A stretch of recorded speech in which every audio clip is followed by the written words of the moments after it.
नमस्कार। कहानियों के इस सफ़र में आप सबका बहुत स्वागत है। आज हम सुनेंगे रविन्द्रनाथ टैगोर की कहानी पड़ोसिन। कहानी शुरू करने से पहले मेरा आप सबसे विनम्र निवेदन है, यदि कहानी आप सबको पसंद आए तो कृपया मेरे चैनल को ज़रूर सब्सक्राइब करें, लाइक करें और शेयर करें। तो चलिए शुरू करते हैं। मेरी पड़ोसन बाल विधवा है, मानो वह जाड़ों की ओस भीगी पतझड़ी श्रृंगार हो। सुहाग रात की फूलों की सेज के लिए नहीं, वह केवल देव पूजा के लिए समर्पित थी। मैं उसकी पूजा मन ही मन किया करता था। उसके प्रति मेरा मनोभाव कैसा था, उसे मैं पूजा के अतिरिक्त किसी अन्य सुबोध शब्दों में प्रकट नहीं करना चाहता। दूसरों के सामने कभी नहीं, अपने प्रति भी नहीं।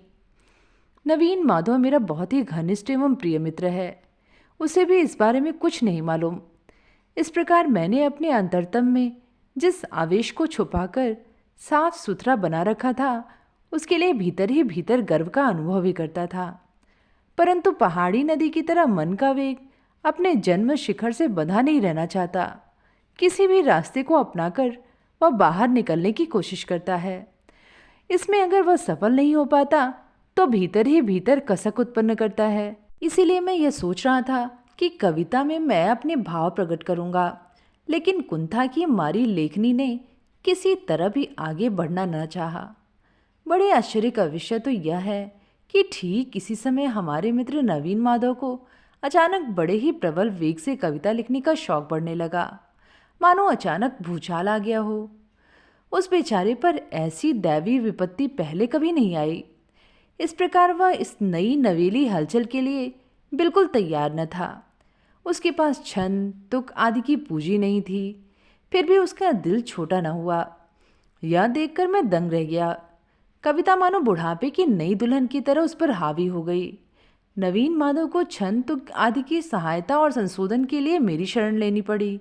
कविता के विषय नए नहीं थे, लेकिन पुराने भी नहीं थे, यानी उन्हें बिल्कुल नवीन भी कहा जा सकता है और काफ़ी पुरातन भी।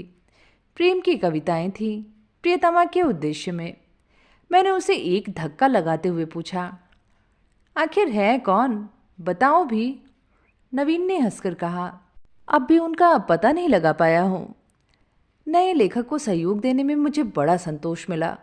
नवीन की काल्पनिक प्रियतमा के प्रति मैंने अपने रुके आवेग का प्रयोग किया। बिना बच्चे की मुर्गी जिस तरह बत्तख का अंडा पा जाने पर भी उसे छाती के नीचे रखकर सेने लगती है, मैं अभागा भी उसी तरह नवीन माधव के भावों को अपने हृदय का सारा ताप देकर सेने लगा। अनाड़ी की रचनाओं का मैं ऐसे जोश खरोश से संशोधन करने लगा कि वे करीब करीब 15 आने मेरी ही रचनाएं बन गईं। नवीन आश्चर्य से कहता, ठीक यही बात तो मैं कहना चाहता था, पर कह नहीं पाता था। लेकिन तुम में यह सब भाव कहाँ से आ जाती है? मैं भी कवि की तरह जवाब देता, कल्पना से। इसका कारण यह है कि सत्य नीरव होता है और कल्पना वाचाल।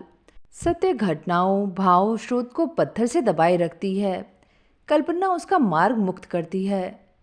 नवीन गंभीर चेहरा लिए कुछ देर सोचता रहा, फिर कहा, देख रहा हूँ बात कुछ ऐसी ही है। ठीक कहते हो। थोड़ी देर सोचने के बाद फिर कहा, ठीक ही कहते हो, सही बात है। पहले ही बता चुका हूँ कि मेरे प्रेम में एक प्रकार का कातर संकोच है, इसीलिए मैं अपनी बात कुछ भी लिख नहीं सका। नवीन को पर्दे की तरह बीच में रखने के बाद ही मेरी लेखनी अपना मुंह खोल सकी। रचनाएं मानो रस से पूर्ण हो ताप से फटने लगी। नवीन बोला, यह तो तुम्हारी ही रचना है, इसे तुम्हारे ही नाम से प्रकाशित करें। मैंने कहा, भाई तुमने भी खूब कहा, मूल रचना तो तुम्हारी ही है, मैंने तो उसमें सिर्फ थोड़ा सा रद्दो बदल कर दिया है। धीरे धीरे नवीन भी ऐसा ही समझने लगा। ज्योतिर्विद जिस प्रकार नक्षत्र के उदय की प्रतीक्षा में आकाश की ओर निहार करता है, मैं भी उसी तरह कभी कभी अपने बगल के मकान की खिड़की की ओर देखा करता था। इस बात को अस्वीकार नहीं कर सकता। कभी कभी भक्त का वह बेचैनी से देखना सार्थक भी हो जाता। उस कर्मयोग में डूबी ब्रह्मचारिणी की सौम्य मुखश्री से शांत शीतल ज्योति झिलमिलाकर क्षण भर में मेरे मन की सारी बेचैनी दूर कर देती थी। किंतु उस दिन सहसा मैंने यह क्या देखा, मेरे चंद्रलोक में क्या अभी ज्वालामुखी जाग रहा है?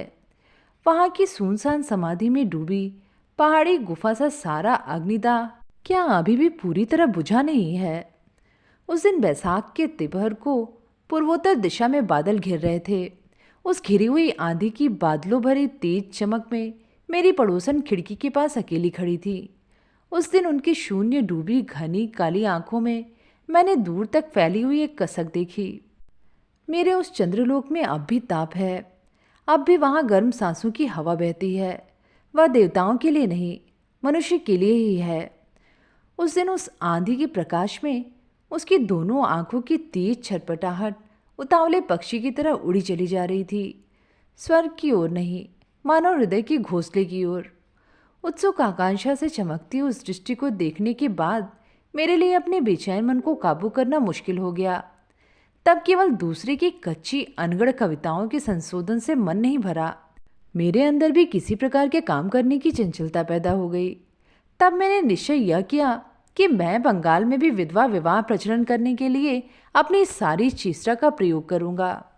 केवल व्याख्यान और लेख लिख कर नहीं, आर्थिक सहायता देने के लिए भी मैं आगे बढ़ा। नवीन मेरे साथ बहस करने लगा। उसने कहा, चिरवैधव्य में एक पवित्र शांति है। एकादशी की धुंधली चांदनी से प्रकाशित समाधि भूमि की तरह उसमें एक महान सौंदर्य है। क्या वह विवाह की संभावना मात्र से नष्ट नहीं हो जाएगा? ऐसे कवित्व की बातें सुनते ही मुझे गुस्सा आ गया।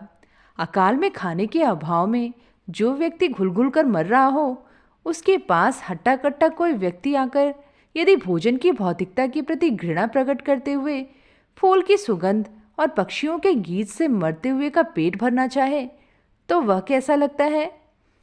मैंने गुस्से में आकर कहा, सुनो नवीन, कलाकार कहते हैं कि खंडहर का भी एक सौंदर्य होता है, लेकिन किसी घर को सिर्फ चित्र के रूप में देखने से ही काम नहीं चलता, चूंकि उस घर में रहना पड़ता है। कलाकार कुछ भी कहता रहे, उस घर की मरम्मत जरूरी है। वैधव्य के बारे में दूर बैठकर तुम चाहे कितनी कविताएं लिखना चाहो, किंतु यह तुम्हें याद रखना चाहिए कि उसमें आकांक्षाओं से भरा एक मानव हृदय अपनी विचित्र वेदना के साथ वास करता है।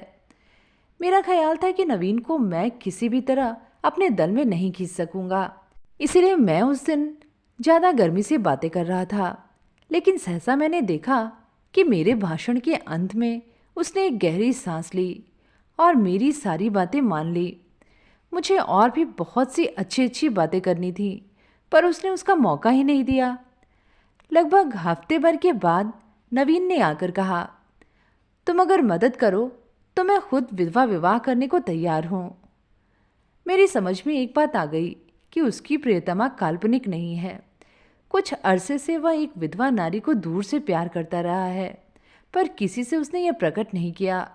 जिस मासिक पत्र में नवीन की उर्फ मेरी कविताएं प्रकाशित हुई थीं, वे पत्रिकाएं ठीक जगह पर पहुंच जाया करती थी। वे कविताएं व्यर्थ नहीं गईं। बिना मेल मुलाकात के ही हृदय आकर्षित करने का यह उपाय मेरे मित्र ने ढूंढ निकाला था। लेकिन नवीन का कहना है कि उसने कोई षड्यंत्र कर ऐसी तरकीब निकाली हो, सो बात नहीं। यहाँ तक कि उसका ख्याल था कि वह विधवा पढ़ना भी नहीं जानती थी। मासिक पत्र का बिना मूल्य विधवा के भाई के मान पर भिजवा देता था। वह केवल मन को तसल्ली भर देने का पागलपन था। उसे ऐसा लगता था कि देवता के लिए पुष्पांजलि चढ़ाई जा रही है, वे जाने या ना जाने, स्वीकार करे या ना करे। कई बहानों के जरिए विधवा के भाई से नवीन ने मित्रता कर ली थी। नवीन का कहना है कि इसमें भी उसका कोई उद्देश्य न था। जिससे प्रेम किया जाए उसके निकट संबंधियों का संग भी मधुर लगता है। अंत में भाई सख्त बीमार पड़ा, तो इस सिलसिले में बहन के साथ उसकी भेंट कैसे हुई, वह एक लंबी कथा है। कवि के साथ कविता में वर्णित विषय का प्रत्यक्ष परिचय हो जाने के बाद कविता के संबंध में दोनों में बड़ी चर्चा हो चुकी थी, और यह चर्चा छपी कविताओं में ही सीमित थी, ऐसा नहीं कहा जा सकता। हाल में मुझसे बहस में हार कर नवीन ने उस विधवा से मिलकर विवाह का प्रस्ताव किया। पहले पहल उसे किसी प्रकार स्वीकृति न मिली। तब नवीन ने मेरी सारी युक्तियों का प्रयोग कर उनके साथ अपनी आंखों के 2-4 बूंद आंसू मिलाकर उसे संपूर्ण रूप से हरा दिया। अब सब कुछ तय है। केवल विधवा के अभिभावक यानी उसके फूफा कुछ रुपया चाहते हैं। मैंने कहा, अभी लो। नवीन बोला, इसके अलावा एक बात और है। शादी के बाद पिताजी 5-6 महीने तक ज़रूर खर्चा देना बंद कर देंगे और तब तक दोनों का खर्च निभाने के लिए तुम्हें इंतज़ाम करना होगा। मैंने मुंह से खुश न कहकर एक चेक काट दिया और कहा, अब उसका नाम बताओ। मेरे साथ जब तुम्हारी कोई प्रतियोगिता नहीं तो परिचय देने में तुम्हें किस बात का डर है?